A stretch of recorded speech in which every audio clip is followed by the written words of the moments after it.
Si Yansen. Ilan Hello, taon ka na, Yan. Yansen? 19 po. 19. Wow, ang gandang bata. Anong father mo? Pilipino po. Para ibang may lahi siya. May lahi. May lahi po ako, aso. German.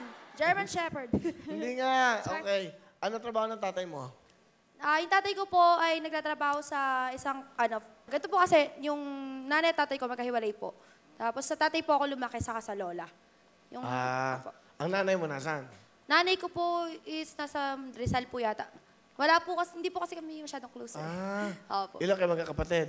3 po, ako po yung bunso. Ganda ng mukha mo sa TV, oh. Yes. Ito mo, ganda, no? Oh. Ganda, gandang Pilipina. Thank you po.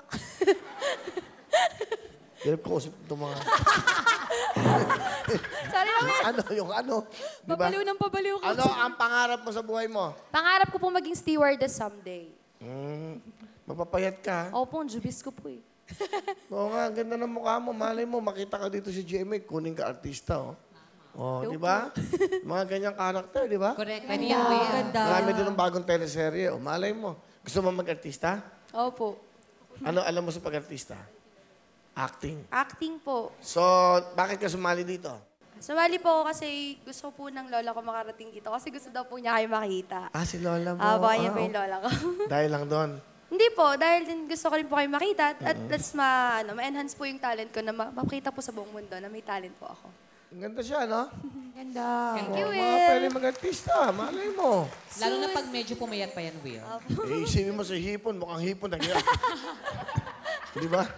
Katawan lang ang rating nandyan talaga eh. Baliktad po kami, charot. Ay, baliktad daw kayo. Ay, joke lang mo. Mahirap naman maging maganda. Dami problema eh. Ako wala akong problema sa buhay ko. Talagang, binuhay lang ako para dito sa show. Iyo. Thanks, Will. Sige, sino kasama mo? Hayang pinapakilala ko po ang pinaka-supportive kong lola, si Lola Ustay. Lola Ustay, magandang hapon po. Pakiano yung mic kay Lola Ustay. Apo, magawa yan. Ngayon? Nagra-rap ba kayo, Lola? Nininervyos ako eh. Huwag kayo na-nervous eh. Nandito po kayo sa paborito yung programa. Magandang hapon. Ang ganda-ganda ng apo nyo. Kayo po ba nagpalaki sa kanya? Ako po, nagpalaki niyan. Kasi maganda ang lula, kaya maganda apo. Tama. Lola, ano po gusto sabihin niyo sa apo nyo? Ang sabihin ko lang sa apo ko, ayusin na lang niya, suportahan ko na lang siya. Susuportahan niyo po siya. Oo. Ang pag-aaral niya, Lola? Ganun na nga ulo. Ano pa ba ang gusto niyo pong idagdag? Mahal ko yan eh. Mahal ko apo na yan. Mahal ka ng lola mo. Opo. Kaya butuhin na lang yan. Kung saan dapat siya kung mag-artista, okay sa akin. Kung ano po ang kagustuhan niya. Gustuhan niya. So, kayo po nagpalaki sa kanya. Oo, ako nagpalaki niyan. Wow. Ano gusto mo sabihin sa lola mo? Ama, thank you kasi pinalaki mo ako ng ganito. Kahit wala akong nanay, ikaw yung tumayong nanay para sa akin hanggang ngayon.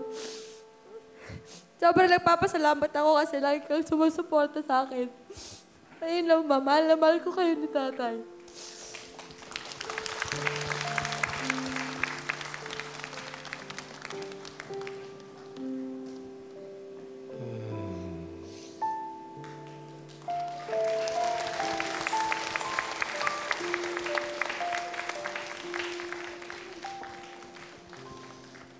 Lola, okay. Talagang lola yung pinupuntahan ng lahat pag no? Bigyan mo lang ng jacket si Lola. Lahat ng regalo natin. Para po sa inyo. Marami pa tayong pangregalo sa Pasko. Yes, naman. Salamat, Will. Okay po ba meron ba kayong pera? Wala nga, Will eh. Bigyan mo si Lola ng 5,000 para Salamat, Will.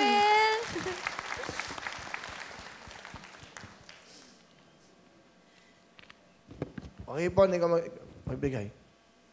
Kasi mahal mo rin ang lola mo, di ba? Yan. Mahal din si Hipon, lola rin yan ang palaki sa kanya. Kaya po para palas kaming kalog. Maganda talaga yan. yung palaki ng lola. Okay, huwag mo kalimutan yung 5,000. Bigay mo kay Lola. Okay, salamat. Salamat, Will. Lola, pambili niyo po ng pangangailangan niyo, ha? Ng gamot. Bigay po pambiling gamot. Tama. Okay. Thank you, Will. Ano talent? Kakanta, Will! Galingan mo. Yes naman! Ito naman, si Jansen. Yan, sabayan niyo po ako. Kunwari concert ko. Para sa akin. Galing. Thank you very much, Jansen. Uy, mapapayat ka. No? Ganda-ganda Papayat mo. daw. Ganda. Sige po. Mapapayat ka. Malay mo. Sige po. Malay mo tumaba ka ulit. Aray, ang sakit. O yan, 10,000. Thank you, Will!